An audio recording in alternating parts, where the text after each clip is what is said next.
사실 제 인생은 롤러코스터와 같았습니다.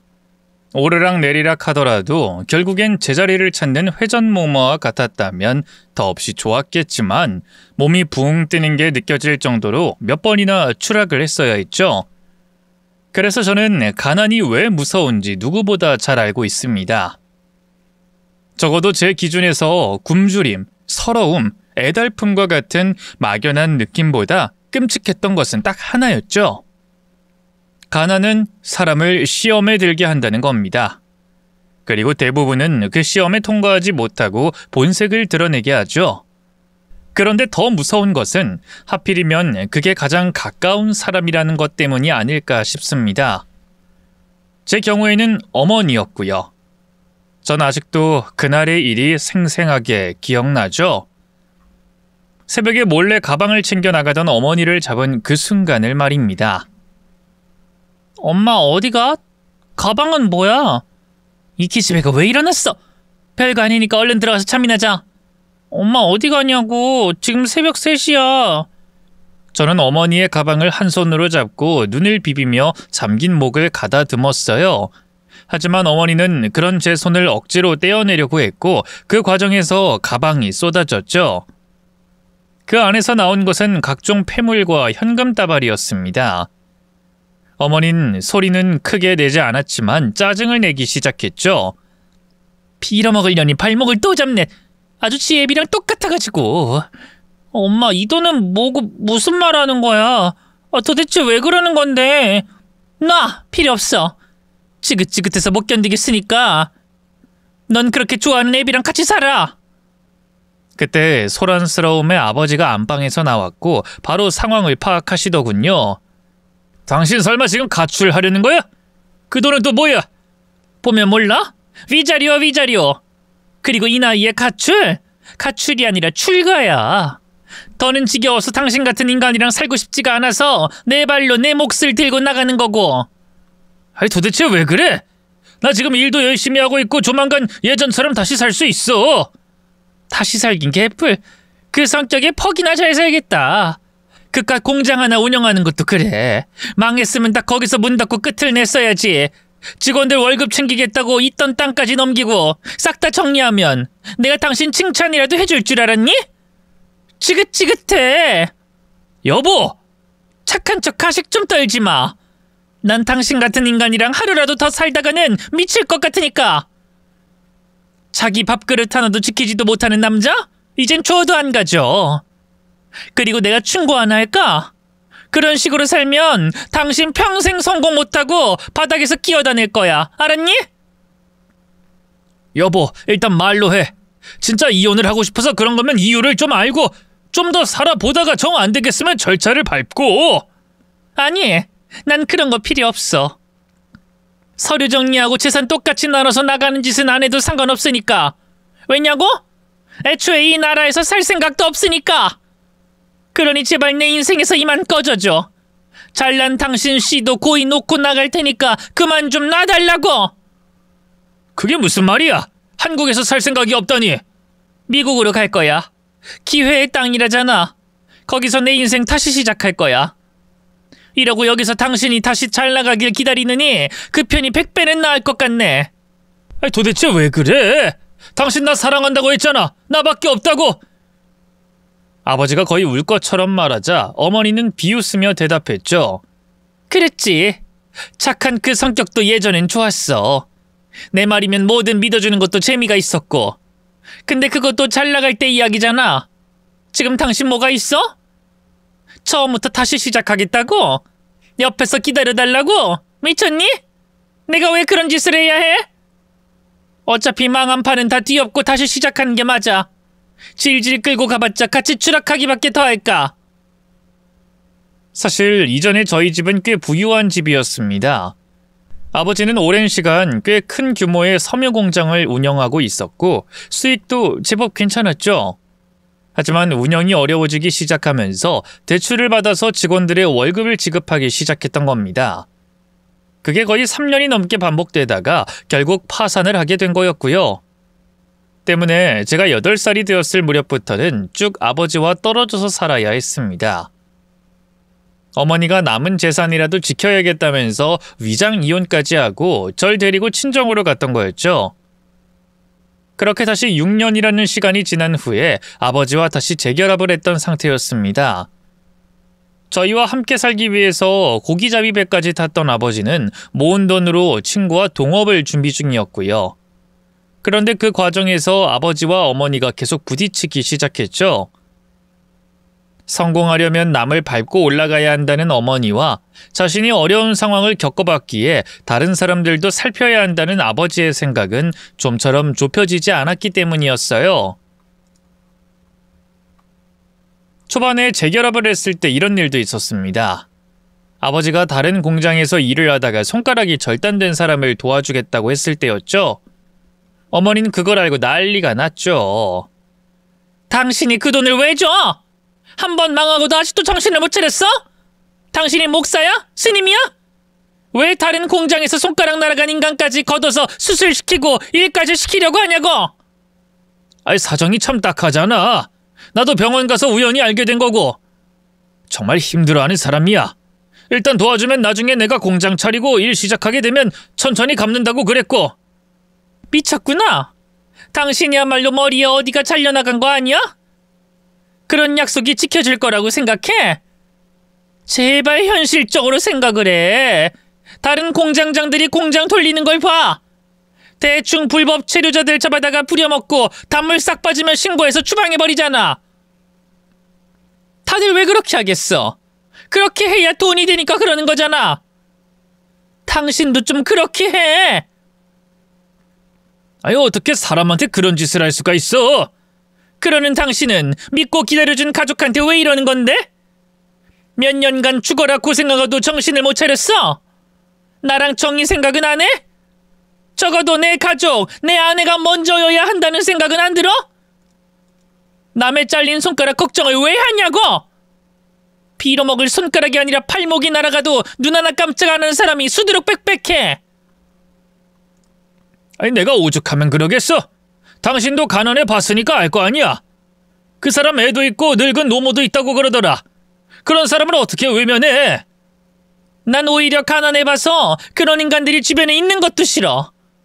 더럽고 구질구질해서 얼굴도 마주하기 싫다고. 가난이 옮기는 것 같아서 숨도 못 쉬겠단 말이야. 뭐? 아, 진짜 해도 너무한다. 정의 앞에서 꼭 그러고 싶어? 도덕적으로 살아라, 가난한 사람을 도와라, 이런 거 배우는 어린아이 앞에서 꼭 그래야겠어? 일부러라도 더 해야겠어. 어리면 몰라야 되니? 현실이라는 게 그런데 알 건 알아야지. 난 적어도 당신처럼 가식적으로 살라고는 안 해. 남들 밟고 올라가서라도 잘 사는 게 최고라고 가르칠 거야. 그렇게 해야 남들보다 잘 살 수 있다는 거 알게 할 거라고. 두 분은 이런 문제로 꾸준히 싸움을 이어갔습니다. 노숙자에게 옷을 벗어주고 오거나 준비하던 공장의 직원으로 받아주기까지 하면서 두 분의 사이는 점점 벌어지게 됐던 거죠. 그리고 마침내 어머니가 집을 나가려고 했던 거였고요. 하지만 어머니의 모진 말에도 아버지는 어머니를 놓지 않았습니다. 무릎까지 꿇고는 성공하겠다고 말을 했고 앞으로는 남을 돕는 일도 하지 않겠다고 약속까지 했죠. 그럼에도 불구하고 어머니는 결국 집을 나가버렸습니다. 아버지는 그 일로 자책을 많이 하셨죠. 정이야, 미안하다. 아빠가 잘못 생각했던 것 같아. 내 가족을 더 생각했어야 했는데 너희 엄마 말 틀린 거 하나 없다. 그래도 내가 잘 설득해 볼 테니까 너무 걱정하지 마. 응, 그래도 난 아빠가 옳다고 생각해. 그러니까 너무 자책하지 마.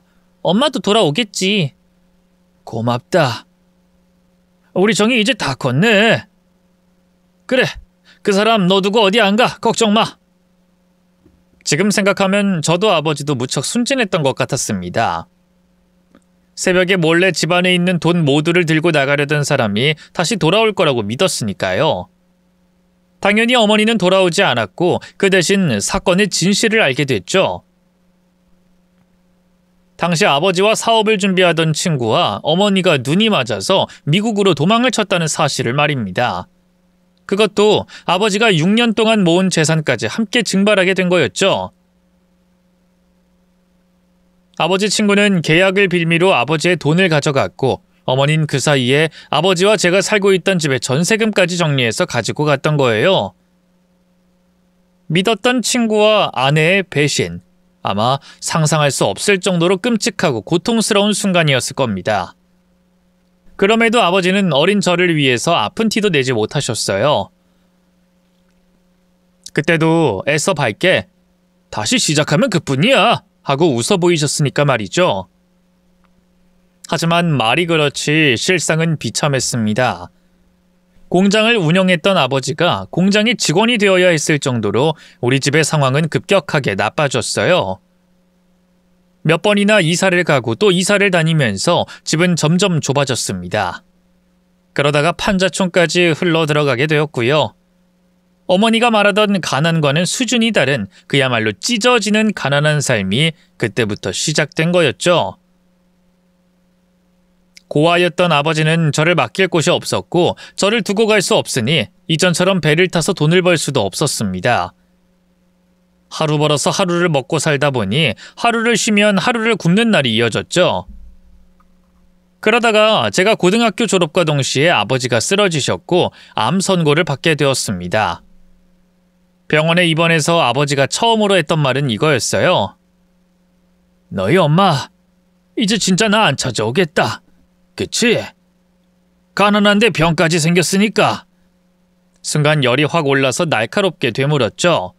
아빠, 설마 엄마 계속 기다렸던 거야? 잘 모르겠어. 기다린 건지 아님 습관이 그렇게 된 건지 나도 잘 모르겠다. 그래도 오면 참 좋을 것 같긴 해. 너도 아빠가 바보 같다고 생각하니? 아빠 바보 같아. 엄마는 절대 안 와. 설령 온다고 해도 내가 싫고. 난 아빠랑 달라. 엄마 절대로 용서 안 할 거야. 오면 쫓아내버릴 거고 진짜 때릴 수도 있어. 제 말에 아버지는 힘없이 웃더군요. 넌 나랑 똑같아. 그러니까 내 병수발까지 하고 있지. 미안하다 정이야. 내가 정말 미안해. 한참 친구들이랑 놀고 온 남자친구도 만들고 할 나이에 병수발이라니. 됐어. 그럼 미안하다는 소리 듣기 싫으니 얼른 나와서 돈도 다 갚아. 그게 아빠가 생각할 유일한 일이야. 나 이렇게 빚더미에 앉게 할 거야? 아니잖아. 하루라도 빨리 나을 생각만 해. 계속 아프면 나 아빠도 절대로 용서 안 해. 그래.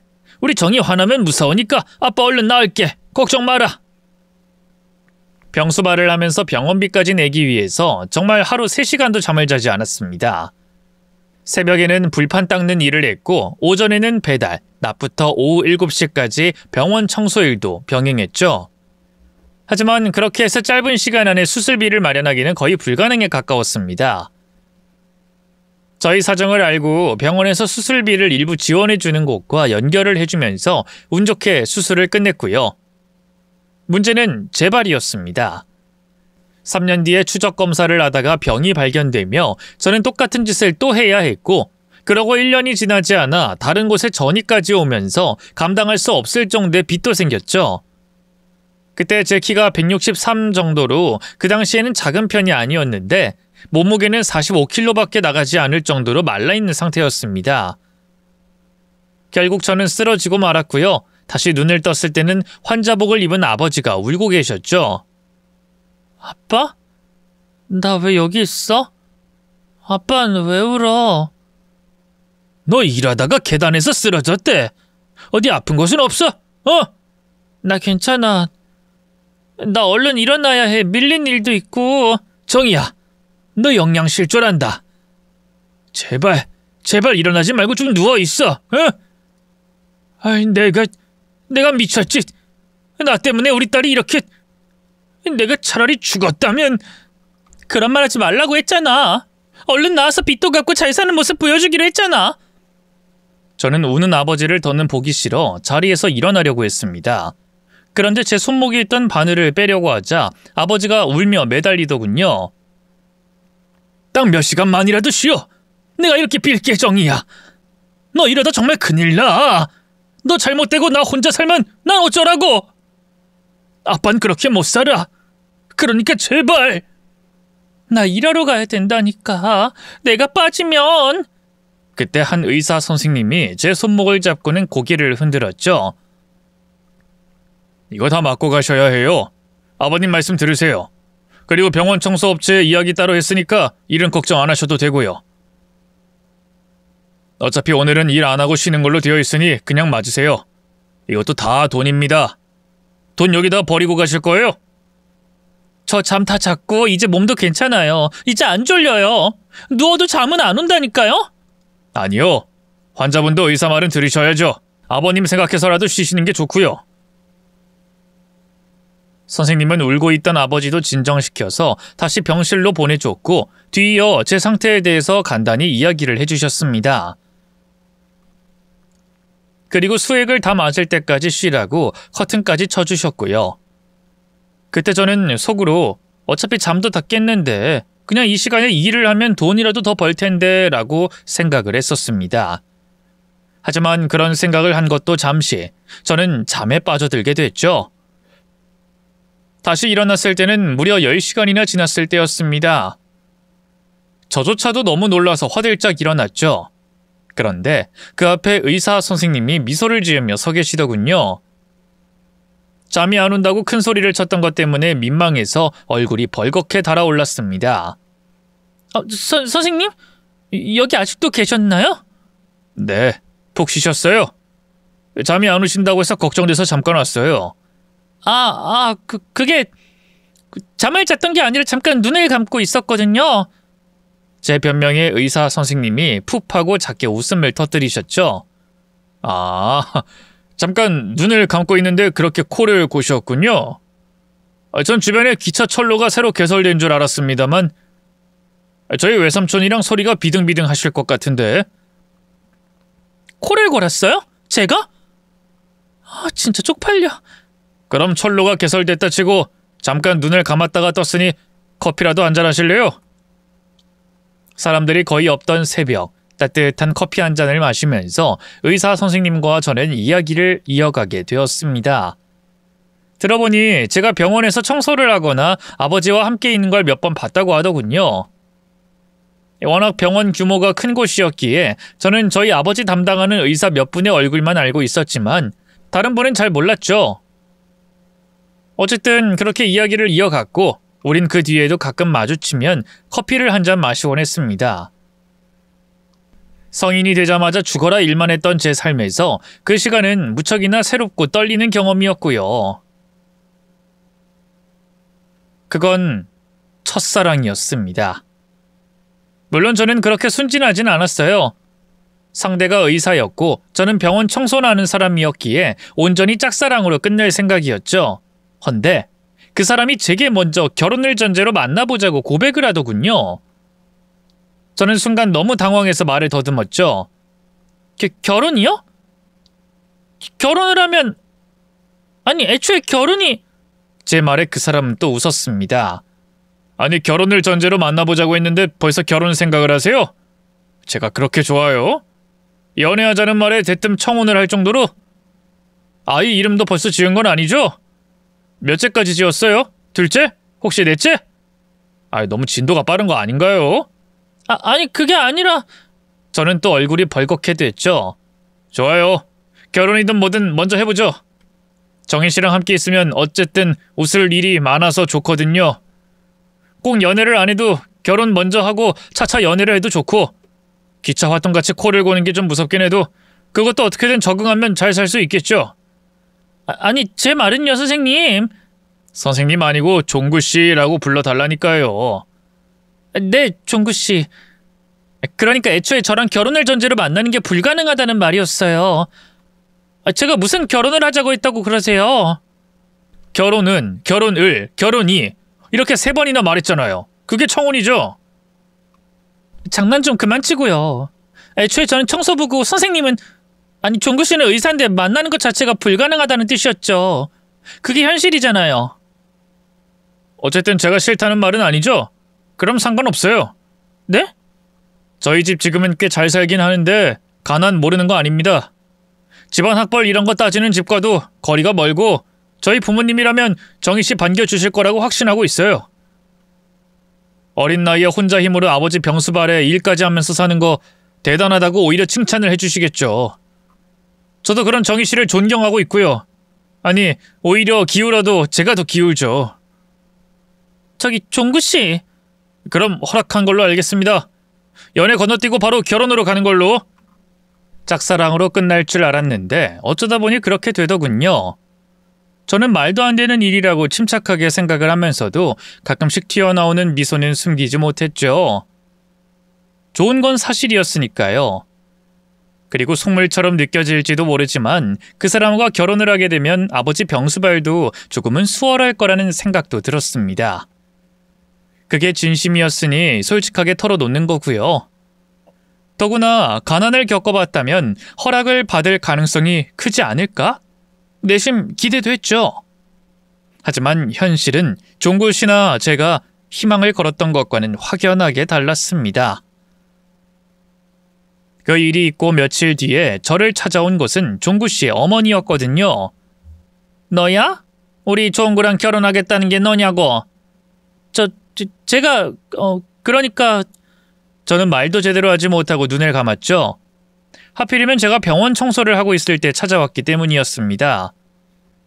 청소복을 입고 머리에 두건까지 쓰고 있었던 그 모양새가 너무 부끄러웠죠. 그러자 저는 옷을 갈아입고 나가서 이야기를 하자고 했습니다.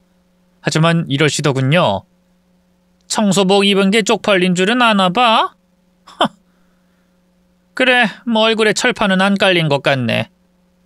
그럼 양심이라는 것도 있어야지.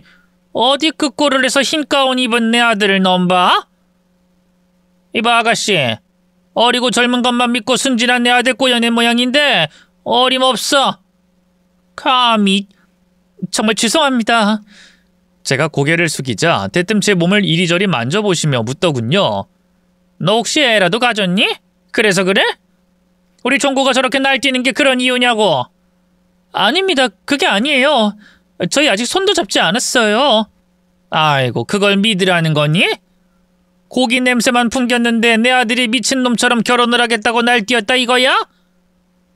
얼굴이고 뭐고 그냥 평범한 수준인데? 더구나 아픈 아버지까지 있다며? 아주 가지가지한다. 그럼 그거네. 내 아들이 착하다는 거 알고 눈물로 호소했니? 울고불고 제발 결혼해달라고 사정이라도 한 거야? 절대로 그런 거 아니에요. 이것도 아니다 저것도 아니다. 아주 사람을 가지고 노네. 그럼 넌 가만히 아무것도 안 하고 있었는데 그냥 내 아들이 결혼하자고 했다는 걸 믿으라는 거야? 너 내가 웃음니? 그냥 말로 조곤조곤하게 하니까 만만해? 미안하지만 난 너 같은 거 참 많이 겪었어. 잘 차려진 음식 앞에 파리가 꼬이는 것처럼 너같이 한몫 제대로 잡아서 인생 역전하려는 것들을 겪어봤다 이 말이야. 의사인 남자 만나서 네 아버지 병이라도 고쳐줄 심산이었어? 잘난 남자 하나 물었으니 인생 편하게 살 수 있겠다 그런 생각도 들었고. 진짜 똥파리가 따로 없네. 어머님? 누가 네 어머님이야? 함부로 그 입에 올리지도 마. 저 종구씨 좋아해요. 그 마음은 진심이고요. 그럼 더 잘 됐네. 네? 좋아한다며? 나도 좋아해. 지금 같은 가을 날씨도 좋아하고 낙엽도 좋아하고 가을산에 올라가서 보는 풍경도 좋아해. 그렇다고 그걸 안 보면 못 사는 건 또 아니거든. 좋아하는 정도면 그 선에서 끝을 내라는 말이야. 어디서 그 주제 결혼? 넘볼 걸 넘봐야지. 하지만 어머님, 제 말은 그게 아니라 더 듣기도 싫고 이해도 못해. 신데렐라가 되고 싶은 마음은 잘 알겠는데 난 유리구두 짝 맞춰줄 생각은 전혀 없다는 거 알아줘. 이런 상황이면 보통 엄마들은 여기서 안 끝내. 찬물이라도 그쪽 얼굴에 뿌렸겠지. 하지만 난 그나마 이성적으로 최대한 좋게 말하는 거야. 내가 독실한 신자라서 이 정도로 끝나는 것에 감사하라 이 말이야. 알았어? 그러니 그쪽도 신데렐라처럼 12시 지났으니 이제 꿈에서 깨고 청소나 해. 저는 결국 그 일로 종구 씨에게 이별을 전했습니다. 애초에 연애를 시작한 것도 아닌 상황이니 이별이라고 말하기도 뭐하지만 그렇게 끝이 난 건 사실이었죠. 그래도 난생 처음으로 해본 첫사랑이라 후유증은 심했습니다. 하지만 다른 사람들처럼 울고 슬퍼하고 그리워할 시간은 제게 사치였죠. 오로지 아버지를 위해서 일하고 병간호하는 것으로 생각 자체를 하지 않으려고 애를 썼습니다. 그렇게 몇 달의 시간이 흘렀고 아버지가 드디어 퇴원을 하시게 됐죠. 그러면서 저는 병원 일도 관두게 되었고요. 우연히 마주칠 확률이 낮긴 했어도 혹시나 보게 되면 힘이 들까봐 아예 다른 일을 구한 거였습니다. 헌데 어느 날 밤에 누군가 찾아왔고 문을 열어보니 다름 아닌 종구 씨가 있었죠. 커다란 짐가방을 들고 저희 집 앞에 온 거였어요. 종구 씨? 도대체 여기를 어떻게... 아니 그 짐가방은 뭐예요? 일단 들어가요. 저 추워요. 여기 찾는데 엄청 힘들더라고요. 아니 여길 왜 들어와요? 여기서 살려고요. 처가살이? 그 비슷한 거요. 넉살 좋게 웃으면서 들어가서는 저희 아버지에게 인사를 했고 약을 잘 챙겨 먹는지 드시는 음식이 뭔지 물어보며 자연스럽게 짐까지 풀더군요. 너무 갑작스러운 상황에 저는 당황했죠. 이게 무슨 짓이에요? 여기가 어디라고 짐을 풀어요? 말했잖아요. 처가살이 시작할 거라고. 아버님이랑 같은 방 쓸 거고 일단은 그렇게 지내는 걸로 우리 신혼은 시작하죠. 진짜 미쳤어요? 무슨 일 때문에 이러는 건데요? 일종의 시위? 사람은 여러 가지 경험을 해보면 좋잖아요. 생각해보니 제가 가출을 해본 적이 없어서 이참에 하는 거고요. 이 상황에 또 말장난해요? 병원에 숙직실 있잖아요. 거기 들어가면 되죠. 보고 싶은데 어쩌라고요. 그리고 말장난 안 하면 분위기 안 좋아지잖아요. 심각하고 진지해봤자 달라지는 것도 없고 우리 최대한 웃으면서 해결하자 이겁니다. 진짜 어쩌려고 그래요? 어쨌든 미안해요. 우리 엄마가 심한 말 한 거 맞죠? 그렇게까지 하실 줄은 전혀 몰랐는데 결혼 허락 문제 없다고 큰소리 친 거 정말 면목 없어요. 하지만 이제 걱정 마요. 우리 엄마가 좋아하는 게 딱 3개가 있는데 일단 성경책, 그리고 교회 십자가, 그 다음이 저거든요. 3번째이긴 해도 3손가락 안에 들기 어렵고 계속 버티다가 보면 결국 허락을 하실 거라는 거 그건 확실해요. 무엇보다 이렇게 멋진 사위가 어딨겠어요. 낭만적이지 않아요? 사랑의 도피? 그건 아닌가? 그럼 사랑의 처가살이? 어쨌든 좀 멋지잖아요. 알겠으니까 일단 여기 말고 다른 곳으로 가요. 여기서 못 지내요. 아닌데, 저 잘 지낼 수 있어요. 그리고 여기서 있어야 우리 엄마가 포기를 하죠. 그럼 저는 춥고 피곤하고 내일 수술 일정이 있어서 먼저 잠을 좀 자겠습니다. 그럼 안녕. 갑자기 밀고 들어와서 뻔뻔하게 이불까지 펴고 자는 걸 보고 저는 경악할 수밖에 없었습니다. 아버지 역시 당황하시더군요. 그래도 하루 이틀이면 포기하고 돌아설 거라고 생각했죠. 차라리 잘 됐다. 우리 사는 거 제대로 보고 경악을 하고 나가겠다 하고 그냥 내버려 뒀습니다. 당시에 살고 있던 곳은 여전히 판자촌이었고 생활 난이도는 극악에 가까웠어요. 화장실은 외부에 공용으로 쓰는 것이 따로 있었고 씻을 곳도 따로 없어서 부엌 한쪽에서 쪼그려서 씻어야 했죠. 보통 사람도 견디기 힘든 곳인데 의사에다가 집안도 좋은 사람이 그곳에서 살 수 없을 거라고 판단했던 겁니다. 하지만 종구 씨는 너무나 자연스러웠죠. 다음날 아침에 제가 머리를 감으려고 하자 태연하게 말하더군요. 따뜻한 물 좀 섞어줄까요? 제가 아까 머리 감을 때 팔팔 끓여놨거든요. 네? 나와봐요. 찬물로 왜 씻어요? 아직 추운데. 제가 미지근하게 온도 맞춰드릴게요.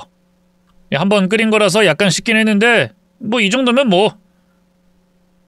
빨간 다라이에다가 따뜻한 물을 섞으며 온도를 맞추는 종구 씨를 보고 제가 물었습니다. 이걸 어떻게 알아요?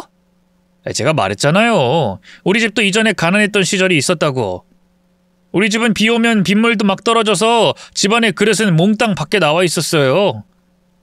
그냥 거짓말하는 거죠? 과장하는 건가? 에이, 내가 겪으면 더 겪었죠. 이 정도도 감지덕지죠. 자, 이제 미지근하니까 이걸로 머리 감아요. 난 그럼 출근할게요. 아버님, 저 다녀오겠습니다. 저녁에 고기 먹어요. 조금이라도 불편한 기색이 있으면 내보내려고 했지만 오히려 저보다 더 잘 견뎠습니다. 그렇게 2달이나 그 좁은 공간에서 3명이 복작복작하게 살았고요. 아버지 몸에 좋은 음식을 사서 직접 요리도 해주었고 쉬는 날에는 아버지와 운동도 다니면서 말입니다. 그리고 종구 씨의 말처럼 끝내 종구 씨의 어머니는 저희의 결혼을 허락하겠다고 나왔죠. 원래는 저만 불러냈지만 종구 씨는 다른 동료에게 부탁까지 하면서 저를 따라왔습니다. 종구 씨 어머니는 그런 종구 씨를 보고 인상을 썼죠. 아주 팔불출이 따로 없네. 너 수술 있다고 하지 않았어? 여길 왜 와? 아유, 그러게 엄마는 아들 수술 스케줄까지 알고 있으면서 왜 이 시간을 잡았어? 일부러 그러는 거잖아. 엄마, 주님이 보고 계셔. 설마 한 입으로 두말하는 거 아니지? 성경에 그런 구절 있잖아. 한 입으로 두말하면 천벌 받을 거다. 이놈아, 그런 구절이 어딨어? 어디서 성경을 들먹여. 찾아보면 있어. 그러니까 성경책 아니야? 거기에 이야기가 다 있어. 뒤져보면 어디 분명 비슷한 글이 있을 거라고. 교회나 좀 나오고 해. 이 사탄의 자식아. 아휴, 내가 전생에 무슨 죄를 지어서. 전생이라니. 엄마 그쪽은 저기 불교. 그쪽에 윤회 사상이고 교회는 천국이지 천국. 결국 장난을 섞어 말하는 종고 씨의 말에 어머니는 뒷목을 잡고 한숨을 푹 쉬더군요. 그래, 내 죄다. 여기가 지옥이야, 지옥. 넌 나중에 너희 아버지 오시면 그때 다시 말해. 엄마, 아빠는 내 편이야. 솔직히 아빠 있었으면 엄마는 이렇게 반대도 못했어. 우리 아빠가 어떤 사람인데. 이렇게 집안으로 학벌로 사람 가리는 거 알면 엄마야말로 혼나. 뭘 어떤 사람이야? 너희 아빠라고 뭐가 다를 것 같아? 내 자식이 자기 발로 가시밭길을 걸어간다는데 내버려두는 부모가 어딨어? 아마 이 소식 들으면 미국에서 여기로 뛰어올 거야. 알아? 어쨌든 허락을 할 거야. 하지만 그냥은 못해. 조건이 있다. 뭐? 말해. 나한테 먼저 말해. 이놈이 아직도. 그럼 나 그냥 가? 결혼하기 싫어. 가. 난 지금 처가살이도 너무 좋아.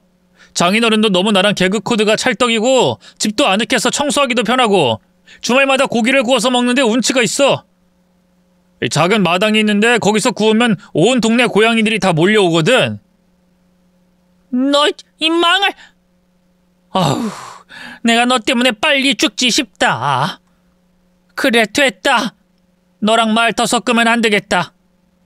이름이 정이라고 했나? 저는 바로 고개를 숙였죠. 네. 그래, 아가씨, 종교는 있어? 무교입니다. 그러니까 팔자가 그렇게 사납지. 우리 집 들어오면 매주 교회 나가야 될 거야. 할 수 있지? 그리고 이건 내가 급하게 만들었으니 일단 살펴봐. 이게 10계명을 바탕으로 만든 우리 집 가훈이 될 거야. 물론 해당 사항은 외부인인 아가씨뿐이지만. 종고 씨가 같이 읽으려고 했지만 어머닌 그 사람의 등짝을 때렸고 결국 저 혼자 그걸 읽었어요. 그런데 내용이 다소 거북했습니다.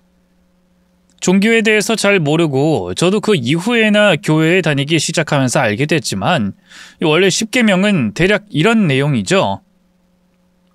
너는 나 외에는 다른 신들을 내게 두지 말라.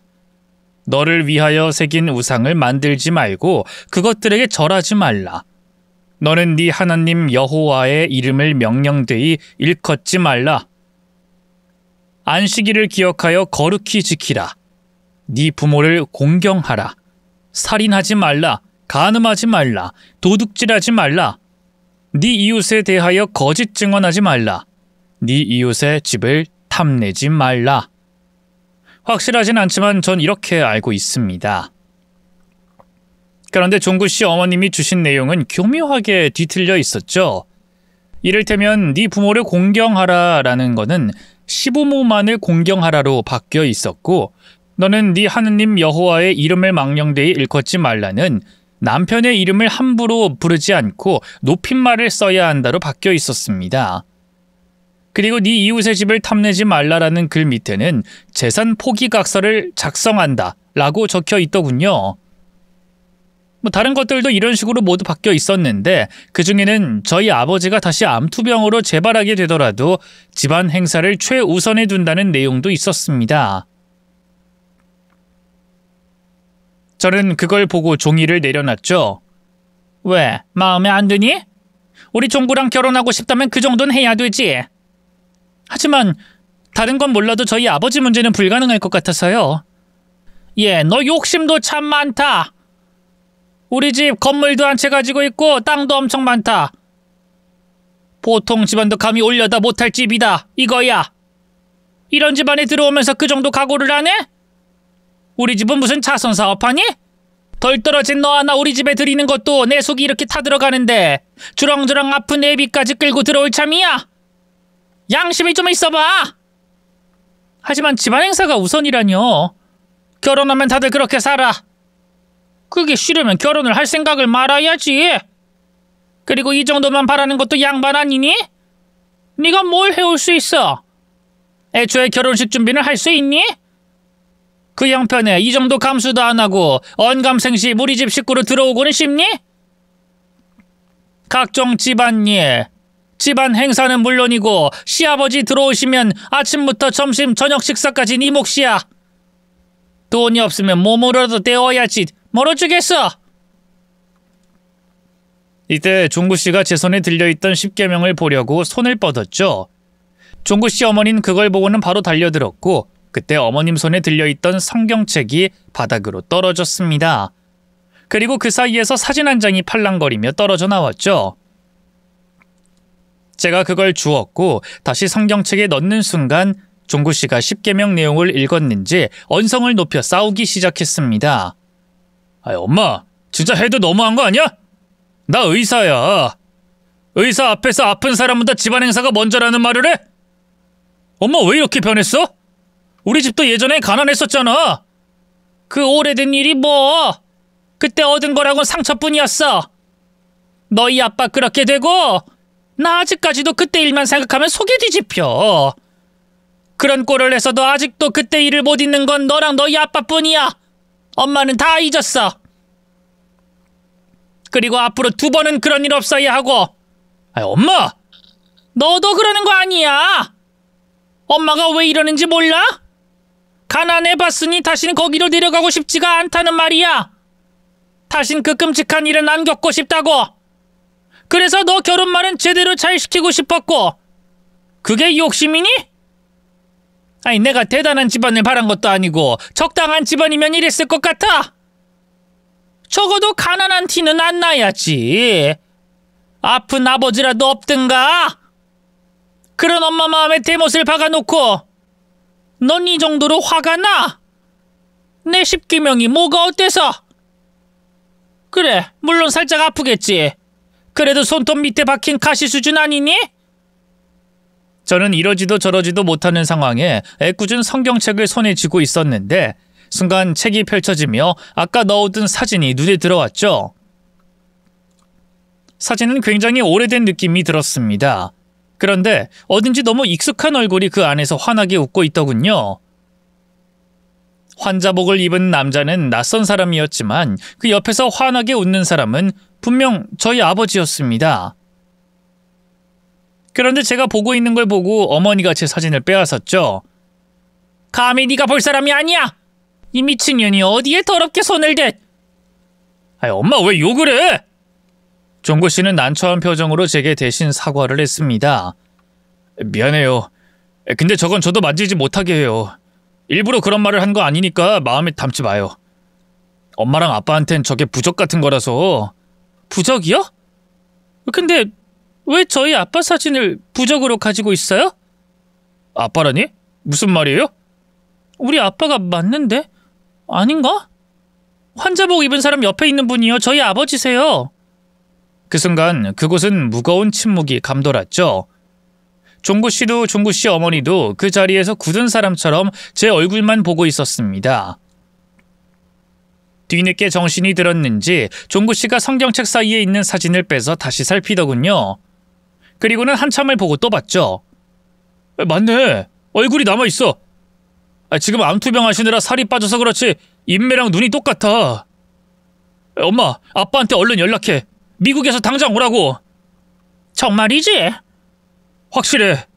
어쩐지 계속 익숙하다는 느낌이 들었는데 하도 환자들을 많이 보니까 그러려니 했지.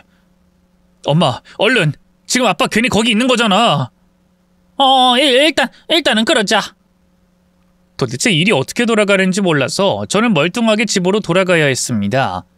그리고 이튿날이 되어서야 왜 그런 상황이 되었는지 완전히 알게 됐죠. 심지어 종구 씨와 종구 씨 어머니 그리고 아버지까지 저희 집을 찾아왔던 겁니다. 허름한 집에 갑자기 올 줄은 전혀 몰랐던 저는 당황했지만 종구 씨는 애써 저를 진정시켰죠.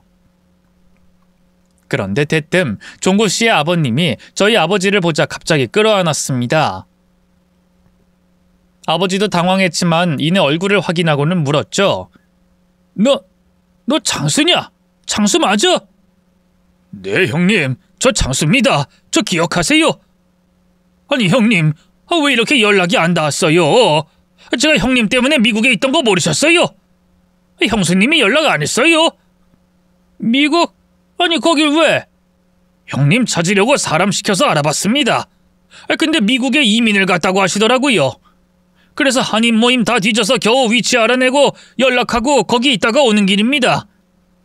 형수는 형님이 어디 멀리 있다고 말만 하고 기다리라고 해서 거기 있었어요. 근데 왜 여기 계세요? 왜 이러고? 아휴, 왜 이렇게 마르셨어요? 얼굴이 이게 뭡니까? 종구 씨 아버지는 눈물까지 흘리셨습니다. 그리고 저는 보게 됐죠. 종구 씨의 아버지 손가락 하나가 없는 걸 말이에요.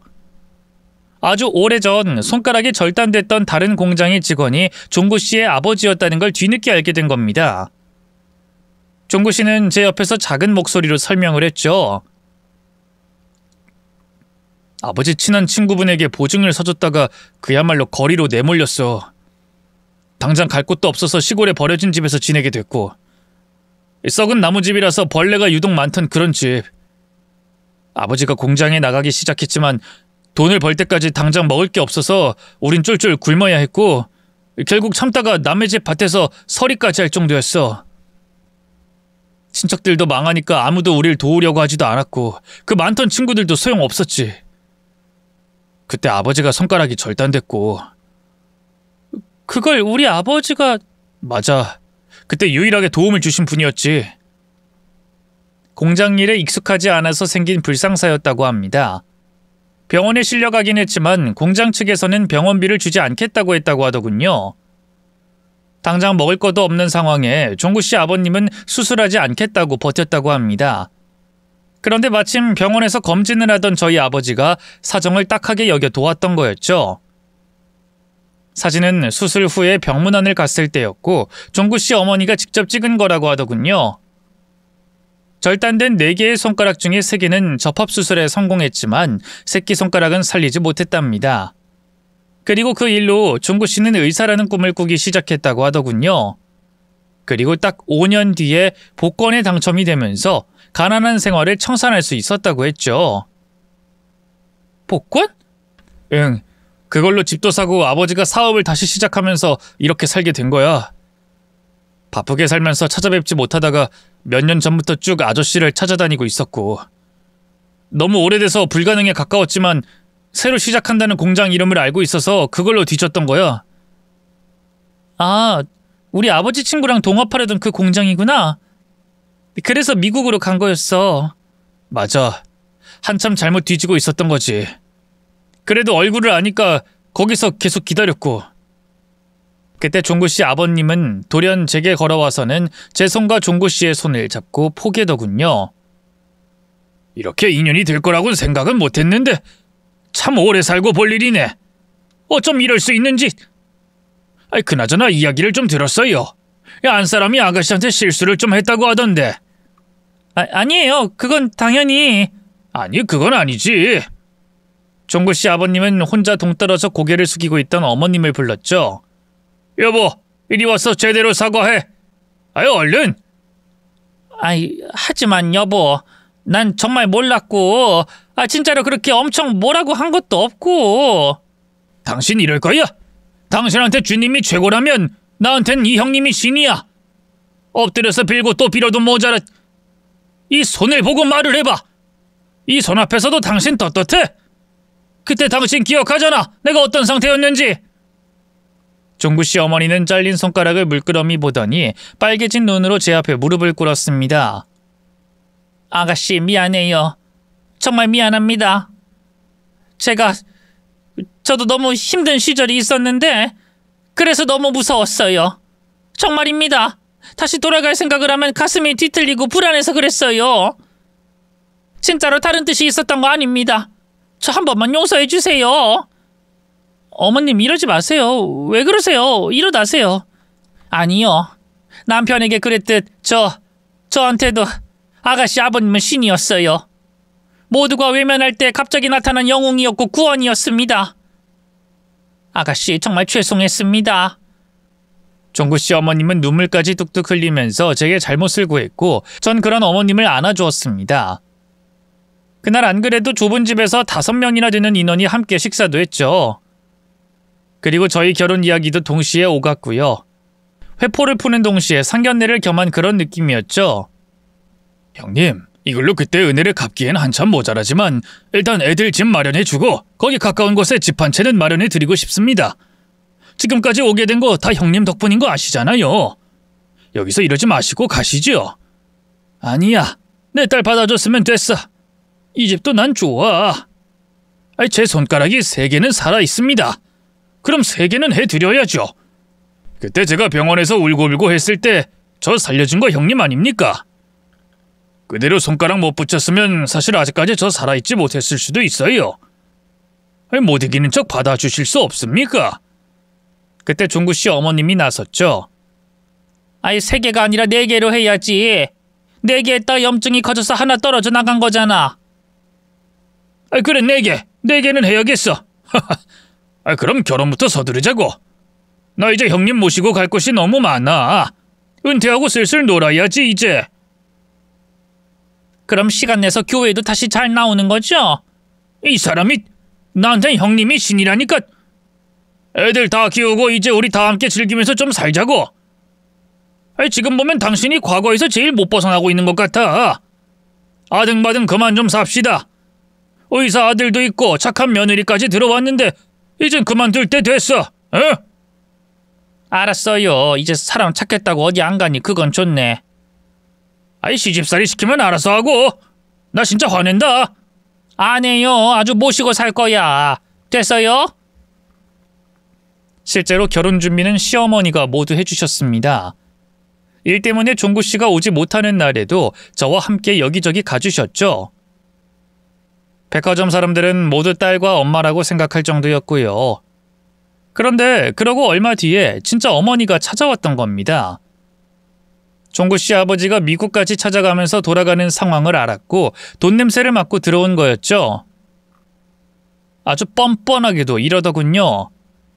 우리 아직 법적으로는 결혼한 사이라는 거 알지? 그러니까 그 창순지 뭔지가 당신한테 돈을 얼마를 주든 딱 반반으로 나눠야 하는 거야. 그게 싫으면 나랑 다시 살든가. 이제 와서 왜 그래? 당신 나랑 정이 버리고 내 친구랑 눈 맞아서 도망쳤잖아. 당신도 나 기다린 거 아니었어? 그리고 그땐 어쩔 수 없었잖아. 당신만 믿고 기다리다간 내 인생도 끝장날 것 같았고. 나도 어렸어. 알면서 왜 그래? 그래, 솔직히 기다렸어. 하지만 내 딸이 이제까지 고생한 거 떠올리면 당신 못 받아줘. 이혼 소송할 거고 당신이랑 떨어져 있던 기간 생각하면 재산 못 받을 거야. 오히려 나한테 훔쳐간 돈을 토해내야겠지. 여보, 나도 힘들었어. 나라고 행복하게 지낸 거 아니야. 그 인간 미국 올라가서 다른 여자랑 만나기 시작했고 나랑은 진작에 끝이 났다고. 나 혼자 얼마나 고생하면서 사는지 알아? 세탁소에서 일하고 음식점에서 서빙하고 말도 안 통하는 나라에서 얼마나 힘들었는데. 내 딸은 더 고생했어. 하루 24시간이 모자랄 정도로. 여보, 제발 한 번만 봐줘. 나 이제 갈 곳도 없다고. 돈 다 털어서 한국 왔단 말이야. 비행기 값이 얼마나 비싼지 당신이 알아? 이전에 내가 살던 그 판자촌에 자리 많아. 거기로 들어가. 내가 거기를 어떻게 가? 난 그런 곳에 어울리지 않아. 당신도 알잖아.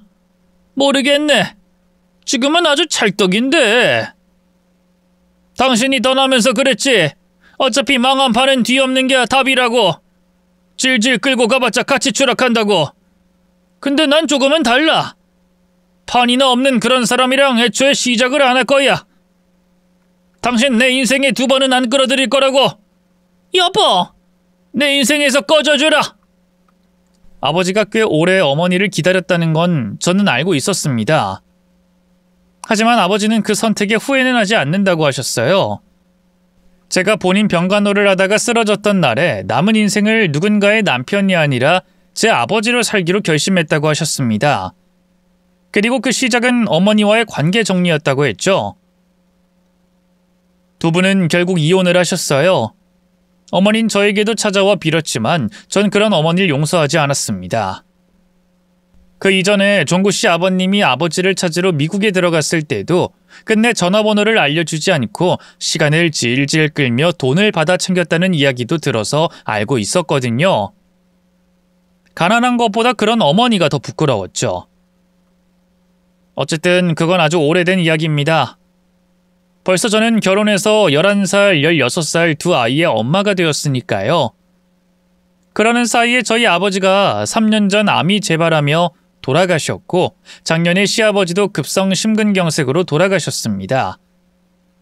현재는 시어머니와 저, 남편, 아이들 이렇게 한 집에서 함께 살고 있죠. 살아생전에 저희 아버지와 시아버지와 함께 여기저기 여행을 다녔던 시어머니가 요즘 들어 부쩍 우울하시고 기운이 없으세요. 멍하니 하늘만 올려다보면서 둘이서만 재미지게 노는 건 아닌지 몰라. 매번 나 빼고 그렇게 낚시를 다니더니 좀 더 이따 가지 왜 다들 그리 빨리 못 가서 나만 빼고 가버렸을까? 하고 혼잣말을 하십니다. 저는 곁에서 그걸 보면서 마음이 너무 아프고요. 실은 그것 때문에 이 글을 쓰게 된 거죠. 솔직히 우연치고는 너무 신기한 만남과 인연이잖아요. 그래서 이전부터 시어머니가 우리 이야기를 한번 글로 써보면 재밌겠다라는 말을 하셨기에 없는 글솜씨로 며칠이나 걸려서 글을 쓰게 된 겁니다. 다시 말해 남편도 시어머니도 모두 예전 기억을 끄집어내서 함께 만든 글이라고 보시면 되죠. 참고로 시어머니 대사도 모두 시어머니의 입을 통해서 구현되었답니다. 지금도 제가 가장 초반에 쓴 글을 읽고 이러시네요. 아니지. 내가 이때 삿대질하면서 너 똑바로 살아 여우 같은 거 사 라고 했잖아. 아니에요. 여우라는 말은 안 하셨거든요. 팔이라고는 하셨죠. 아닌데 나 분명 그 말을 했는데. 그 똥팔이라고도 하고 여우라는 말도 했던 걸로 기억해. 아니, 불려시라고 했나? 거지라는 말은 안 썼던 것 같은데. 어머니, 지금 쓴 걸로도 사람들한테 욕먹어요. 너무 심하게 쓰면 좀 그래요. 아, 이런 건 더 실감나게 적어야지. 이제 와서 좀 꾸민다고 뭐가 달라져? 원래 이야기는 씹으면서 보는 맛이 있어야지. 난 악역이라고 해도 상관없다. 더 재밌게 해줘. 응? 지금이 정확한데 왜 더 고쳐요? 그거 과장하는 거거든요. 아, 좀 과장하면 어때? 재밌으면 장땡이지. 남편이 누굴 닮아서 말장난을 하는지 살아보니 딱 어머님 피였습니다. 물론 덕분에 웃는 날이 더 많죠. 더 악역처럼 만들어달라는 부탁이 좀 이상하긴 하지만 어떤가요? 이만하면 꽤 저 잘 살고 있는 게 맞죠? 뭐가 됐든 시어머니가 이걸로 기운을 좀 더 차렸으면 좋겠습니다. 참고로 비록 처음에는 저를 싫어하셨지만 결혼하고 저희 어머니보다 더 잘해주셨거든요. 아마 다른 건 몰라도 제가 시부모님 복은 진짜 최고라고 자부할 수 있을 정도로 말이죠. 그러니 저희 글 모두 재미로만 들어주시고 앞으로 저희 식구들 잘 살라고 응원 한마디 부탁드립니다. 끝으로 이야기 들어주신 여러분 모두에게 감사드리며 웃음과 기쁨이 가득한 하루 되세요.